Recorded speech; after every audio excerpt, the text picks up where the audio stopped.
വരും നമുക്ക് കുറച്ചേരം ഹിന്ദി പഠിക്കാം അല്ലെ. അപ്പൊ നമ്മൾ ഗ്രാമറിന്റെ ഓരോ ഭാഗങ്ങളായിട്ട് സ്റ്റെപ്പായിട്ട് നമ്മൾ പഠിച്ചുകൊണ്ടിരിക്കുകയാണ് അല്ലെ. ഇന്ന് നമ്മൾ പഠിക്കാൻ പോകുന്നത് വചൻ എന്താണ് എന്നുള്ളതാണ്. എന്താണ് വചൻ? വചൻ നമ്മൾ ഇംഗ്ലീഷിൽ നമ്പേഴ്സ് എന്നാണ് പറയുന്നത്. ഓക്കെ മിസ്സേ, നമ്പേഴ്സ് എന്ന് പറഞ്ഞാൽ 1 2 3 അതാണോ വചൻ എന്ന് പറയുന്നത്? നമ്മുടെ ഹിന്ദിയിലെ വചൻ എന്ന് പറയുന്നത് കുറച്ച് വ്യത്യാസമുണ്ട്. മിസ് ക്ലിയർ ആക്കിയിട്ട് തരാം കേട്ടോ. നോക്കുക, ഒരു പെന്നിന് നമ്മൾ പെന്ന് എന്ന് മാത്രമാണ് പറയാ. ഇതിനി 3 പെന്നുണ്ടെങ്കിൽ നമ്മൾ എന്ത് പറയും? 3 പെന്നുകൾ എന്നാണ് പറയാ അല്ലെ.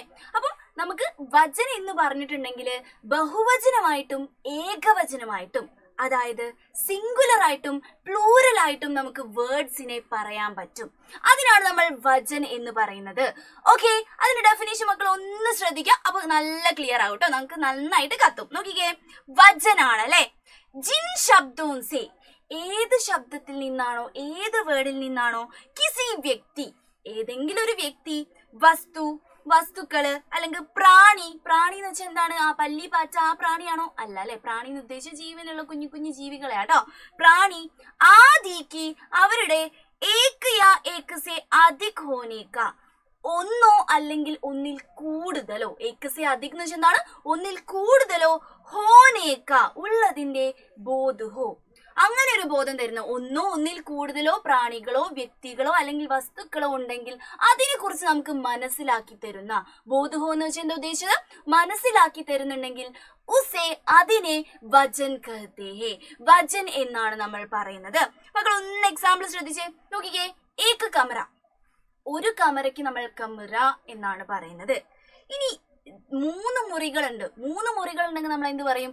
തീൻ കമരേ എന്നാണ് പറയുന്നത്. എ എന്ന് പറയുന്ന ശബ്ദം നമ്മൾ എന്ത് ചേർത്ത് കൊടുത്തു? അതിന്റെ കൂടെ ചേർത്ത് കൊടുക്കാണ്. അപ്പൊ വചനം എന്ന് പറയുന്നത് 2 തരത്തിലാണ് എന്നുള്ളത് കൂടി നമുക്ക് ഒന്ന് ആലോചിച്ച് വെക്കണേ. 2 തരത്തിലുള്ള വചനങ്ങളാണ് നമുക്ക് പഠിക്കാനുള്ളത്, ബഹുവചനവും ഏകവചനവും അല്ലെ. ഏകവചനം എന്ന് വെച്ചാൽ എന്താണ്? ആ ഒറ്റ ആള്, ഒറ്റ പെൺകുട്ടി, ഒറ്റ പ്രാണി, ഒറ്റ പല്ലി, ഒറ്റ പാറ്റ, അങ്ങനെയൊക്കെ ഉണ്ടാവുള്ളൂ. ബഹുവചനം എന്ന് വെച്ചാൽ എന്താണ്? ആ ഇതിന്റെ ഒക്കെ 1 2 3 4 കൂടുതൽ ഉള്ളതിനെയാണ് നമ്മൾ പറയുന്നത് അല്ലെ, ബഹുവചനം എന്ന് പറയുന്നത്. അപ്പൊ നോക്കിയേ, മിസ് തന്നിട്ടുണ്ട് ഏകവചനിലുള്ള കുറച്ച് ശബ്ദങ്ങൾ തന്നിട്ടുണ്ട്, ബഹുവചനിലുള്ള കുറച്ച് ശബ്ദങ്ങൾ തന്നിട്ടുണ്ട് കേട്ടോ. അപ്പൊ നമുക്ക് അത് അടിപൊളിയായിട്ട് പഠിക്കാം. നോക്കിയേ മക്കള്, ലടുക്ക. ലടുക്ക എന്ന് വെച്ചാൽ എന്താണ്? ആ ആൺകുട്ടിയാണ് അല്ലെ. ഇനി ആൺകുട്ടികൾ എന്ന് പറയണമെങ്കിൽ നമ്മൾ എന്ത് ഉപയോഗിക്കണം? ലടുക്കേ എന്നാക്കി മാറ്റണം. കെ എന്നുള്ള ശബ്ദമാക്കി നമ്മൾ മാറ്റണം. സെറ്റ് അല്ലേ? ഓക്കെ, സെറ്റ്, മനസ്സിലായിട്ടുണ്ട്. മഹിള എന്ന് വെച്ചാൽ എന്താണ്? ആ സ്ത്രീക്കാണ് നമ്മൾ മഹിള എന്ന് പറയാ. ഈ സ്ത്രീകൾ എന്ന് പറയണമെങ്കിലോ നോക്കിക്കേ, മഹിളായേം എന്ന് ചേർത്ത് കൊടുക്കണം. ഏം എന്ന് പറയുന്ന ആ ശബ്ദമാണ് നമ്മൾ ചേർത്ത് കൊടുക്കുന്നത് അല്ലെ. ഇനി ബുഡിയ. ബുഡിയ എന്ന് വെച്ചാൽ എന്താണ്? വയസ്സായ സ്ത്രീക്കാണ് നമ്മൾ ബുഡിയ എന്ന് പറയുന്നത് അല്ലെ. അപ്പം വയസ്സായ സ്ത്രീകൾ എന്നുള്ളതിന് നമ്മൾ എന്ത് പറയും? ബുഡിയാം എന്ന് നമ്മൾ പറയില്ലേ. എന്താ പറയുന്നത്? ബുഡിയാം എന്ന് നമ്മൾ പറയും. ഓക്കെ, രാസ്ത. രാസ്ത എന്ന് വെച്ചാൽ എന്താണ്? വഴിയാണ് അല്ലെ. വഴിക്കാണ് നമ്മൾ രാസ്ത എന്ന് പറയുന്നത്. ഈ വഴികൾ എന്ന് പറയാൻ നമ്മൾ എന്ത് ഉപയോഗിക്കും? രാസ്തയും എന്ന് ഉപയോഗിക്കും. ഓക്കെ, സെറ്റ്, മനസ്സിലാവുന്നുണ്ട് മിസ്സേ?